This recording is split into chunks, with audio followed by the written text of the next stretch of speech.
안녕하십니까? 자, 이번 여러분들이 지난 시간에 권한의 위임과 대리 이제 이론적인 판서 내용으로 개관을 해드렸는데 이번 시간에는 책을 좀 보시고 문제를 풀어보도록 그렇게 하겠습니다. 자, 교재는 83쪽입니다. 다에 해당이 되는데요. 권한의 위임, 대리, 대결이라고 하는 부분이죠.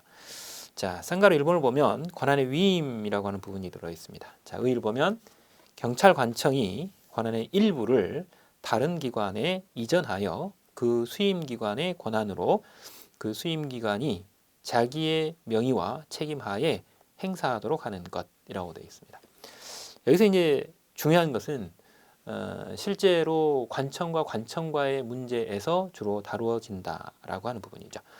이 개념에서는 다른 경찰기관에 이전된다라고 표현이 되어 있습니다. 이게 이제 수임기관인데요. 이 수임기관이 주로 하급관청인 경우가 가장 많다 이렇게 보시면 됩니다. 그 다음 또 하나의 포인트는 권한의 일부가 넘어간다는 사실이에요. 권한의 일부예요. 전부가 아니고 일부입니다. 그 다음 또 하나의 포인트는 둘째 줄에 나와 있는 수임기관이 자신의 명의와 책임하에 행정을 펼쳐가야 된다라고 하는 것이죠. 권한이 어차피 위임청에서 수임청으로 넘어왔기 때문에 수임기관 명의가 사용이 되고 또 행위의 결과에 대해서도 책임을 져야 된다라는 의미가 되는 것이죠. 법적 근거가 있어야 되는가? 당연히 권한의 주체가 변경이 되어지는 것이기 때문에 이 법적인 근거는 필요합니다. 법적인 근거가 반드시 필요하다라고 하는 것이죠.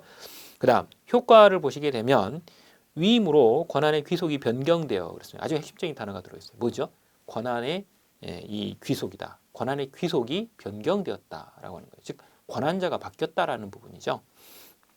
그래서 수임기관은 자기의 명의와 책임하에 권한을 행사하고 위임된 권한에 관한 쟁송을 할 때 수임관청 자신이 당사자가 된다라고 되어 있어요. 그래서 여러분들의 소개가 될 때도 권한자가 수임청이고 권한자가 수임청이라는 말이 피고적격이 수임청에 있다 이런 의미를 갖고 있는 것이죠. 그자가 바로 당사자인 것입니다. 국민의 입장에서 봤을 때 누구를 상대로 소송을 할 것인가와 관련되어 있는 것이죠. 그 다음 두 번째 수임기관의 사무 처리가 위법 부당하다고 인정이 될 때 위임기관은 취소 정지가 가능하다라고 되어 있어요. 이건 앞부분에서도 이 전 판서에서 이미 설명을 드렸던 부분이죠. 상급관청이 하급관청에 대해서 감시감독을 하게 되는데 이때 감시감독의 가장 핵심적인 부분이 바로 하급관청의 위법 또는 부당한 행위를 하고 있지 않는가를 살펴보는 거였습니다.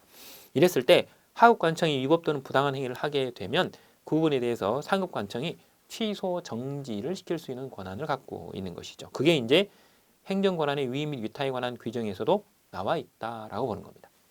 그 다음 다만 위임기관은 수임기관의 사전 승인을 받거나 혹은 협의를 요구할 수 있다. 맞아요? 요구가 안 되죠. 일방적으로 하는 거예요. 그렇기 때문에 위임기관은 수임기관에게 사전에 무슨 허락을 받는다거나 승인을 받는 거 이런 필요 없고요. 협의를 해야 되는 대상도 아니에요. 자, 이게 권한의 위임이다 라고 하는 겁니다. 이 부분도 기출문제가 있죠. 그 다음 위임 사무 처리에 소요되는 인력이나 예산 같은 경우들은 위임자가 부담하는 것을 원칙으로 합니다. 그렇죠. 어차피 이제 일을 시켜 쓰기 때문에 결과적으로 돈은 위임자가 돈을 대줘야 되는 이런 상태인 것이죠. 그래서 사무 위임을 할 때 필요한 인력이나 예산이 이관되도록 일단 해주셔야 됩니다. 그래서 돈도 보태줘야 되는 것이죠. 너 일만 하고 돈은 내가 쓸 거야 이렇게 할 수는 없다라는 겁니다. 그 다음 한계입니다.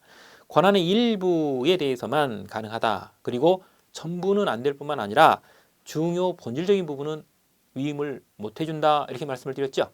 자, 그 부분은 어차피 이제 중요 본질적인 부분이 넘어가 버리게 되면 그 완전한 주체 변경이 돼 버립니다. 그죠? 완전히 주체가 상급관청의 존재 의의가 상실이 되어서 이런 문제가 권한의 주체 자체가 완전히 변경이 되어 버리는 그죠? 일부만 넘어가는 게 아니라 아예 통으로 의미가 사라져 버리는 이런 경우이기 때문에 전부도 안 되고 중요 본질적인 부분도 안 되는 그런 부분이에요. 그 다음 권한의 대리 보겠습니다. 권한의 대리의 의 부분 나와 있는데요. 피대리 관청이죠. 본인이라고 했습니다. 여기서 여러분들이 말하는 부분에 있어서는 여기 지금 본인이라고 했는데 이 본인이 지금 여기서 말하는 자기라 그랬어요. 여러분들이 오해를 하실 수 있기 때문에 이거 이제 바꾸죠. 보시면 어떻게 돼 있다? 여기에 이제 자기의 이름으로 이때 쓰겠습니다. 이때 자기라고 하는 것은 여기에 나와 있는 보조기관의 이름으로, 즉 대리인 이름으로 이렇게 보는 겁니다.